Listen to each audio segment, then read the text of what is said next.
अब हम बात करेंगे बिहार की बहुचर्चित सीवान सीट की। सीवान में संग्राम, दिलचस्प संग्राम देखने को मिल रहा है। और सीवान की बात की जाए तो सीवान में चिर प्रतिद्वंदी, यानी एक तरफ बीजेपी, दूसरी तरफ आरजेडी के अवध बिहारी चौधरी। बीजेपी के मंगल पांडे का मुकाबला अवध बिहारी चौधरी से होना है और इस वजह से ये सीट खास हो जाती है। हाई प्रोफाइल सीट, चर्चित सीटों में से एक माना जा रहा है। और यहां पर अगर ओवैसी का क्या कुछ प्रभाव देखने को मिलता है और तमाम समीकरण कैसे क्या कुछ रहते हैं, ये देखना दिलचस्प होगा। हमारे साथ हमारे वरिष्ठ सहयोगी राकेश रंजन जी हैं। राकेश जी, देखिए, सीवान सीट को लेकर मुकाबला दिलचस्प है। मंगल पांडे के सामने बड़ी चुनौती है। ऐसे में मुस्लिम वोट भी बहुत मायने रखते हैं। यहां पर उनका समर्थन किन्हें मिलता है? आप वहां के समीकरणों को किस तरह से देख रहे हैं? देखिए, सीवान में 2025 में मुकाबला नहीं होगा, वो महामुकाबला होगा, क्योंकि दो कद्दावर नेता, मंगल पांडे सूबे के मंत्री हैं, बीजेपी के प्रदेश अध्यक्ष रह चुके हैं, वरिष्ठ नेता हैं। दूसरी तरफ अवध बिहारी चौधरी, जो कि विधानसभा अध्यक्ष रहे जब महागठबंधन की सरकार बीच में बनी उस वक्त।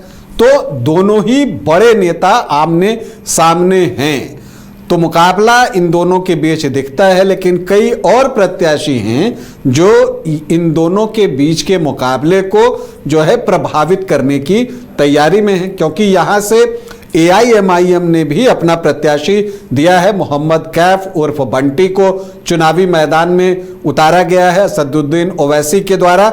और ओवैसी इस बार देखिए जितनी सीटों पर भी लड़ रहे हैं, 25 प्रत्याशियों की लिस्ट उनकी आई थी, तो जितनी भी सीटों पर लड़ रहे हैं वो कहीं पर भी हल्के नहीं पड़ेंगे, वो जोर लगाएंगे, ये बात मानकर चलिए। और दिलचस्प ये है कि सीवान में जनसुराज ने भी इंतखाब अहमद को चुनावी मैदान में उतार दिया है। और इसके अलावा BSP से सुनीता देवी भी चुनावी मैदान में है। कुल 13 प्रत्याशी जो हैं सीवान में अपनी किस्मत आजमा रहे हैं और इसमें से जीत किसको मिलती है ये तो वक्त बताएगा।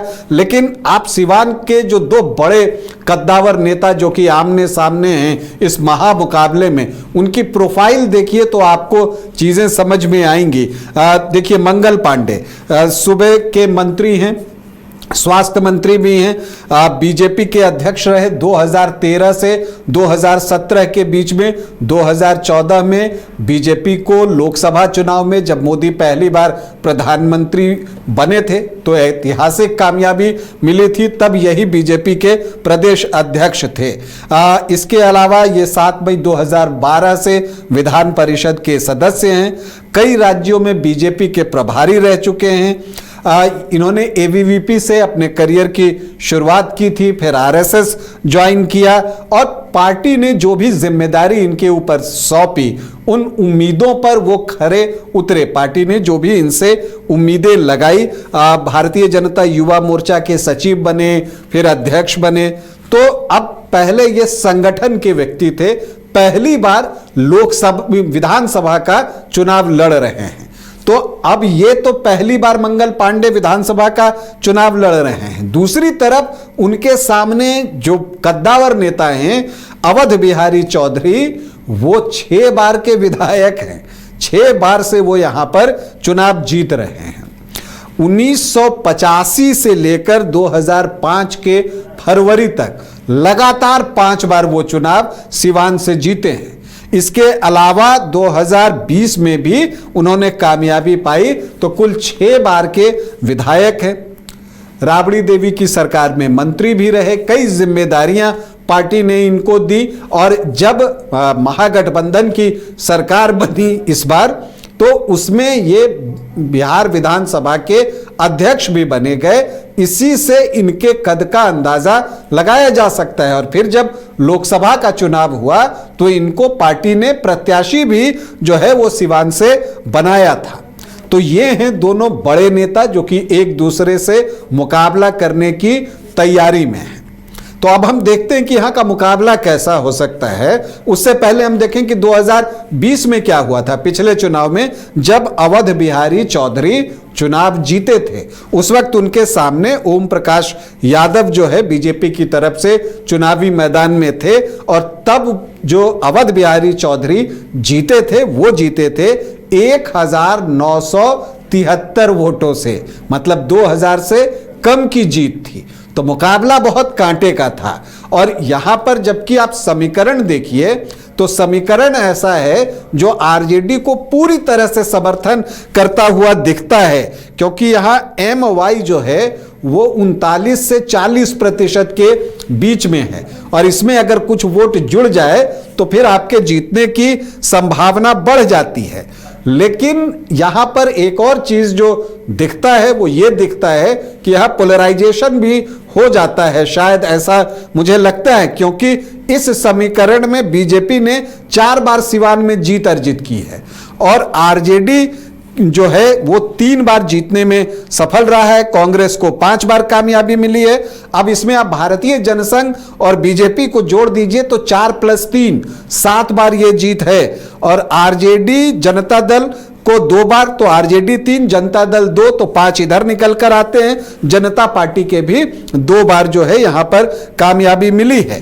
तो एक चीज यहां पर दिखता है कि यहां पर जो समीकरण है वो जब MY एक तरफ इकट्ठा होता है तो दूसरी तरफ वोट जो है वो जाते हैं। और पिछली बार भी आप देखिए कि 45.3% वोट अवध बिहारी चौधरी को आए थे, तो ओम प्रकाश यादव को भी 44.1% वोट आए थे, मतलब 1.2% वोटों का डिफरेंस था। तो क्या इस डिफरेंस को मंगल पांडे इस बार पाट देंगे?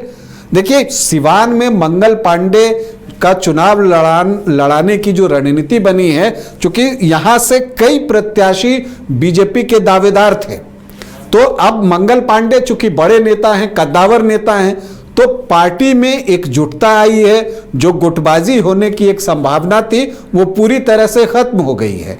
और इस सीट पर बीजेपी का कितना फोकस है कि यहां अमित शाह मंगल पांडे के लिए वोट मांगने आ गए। उन्होंने यहां पर अमित शाह के लिए वोट मांगा, और चूंकि यहां पर आप देखिएगा कि जो आपको वैश्य वर्ग के वोटर्स हैं उनकी संख्या बहुत अच्छी है, 14 से 15% के बीच वैश्य वोटर्स हैं, और अमित शाह यहां पर चुनाव प्रचार कर चुके। अगर यहां पर आप देखिए कि असदुद्दीन ओवैसी ने मोहम्मद कैफ उर्फ बंटी को उतार दिया है। अब इंतखाब अहमद जो हैं वो जनसुराज के प्रत्याशी हैं।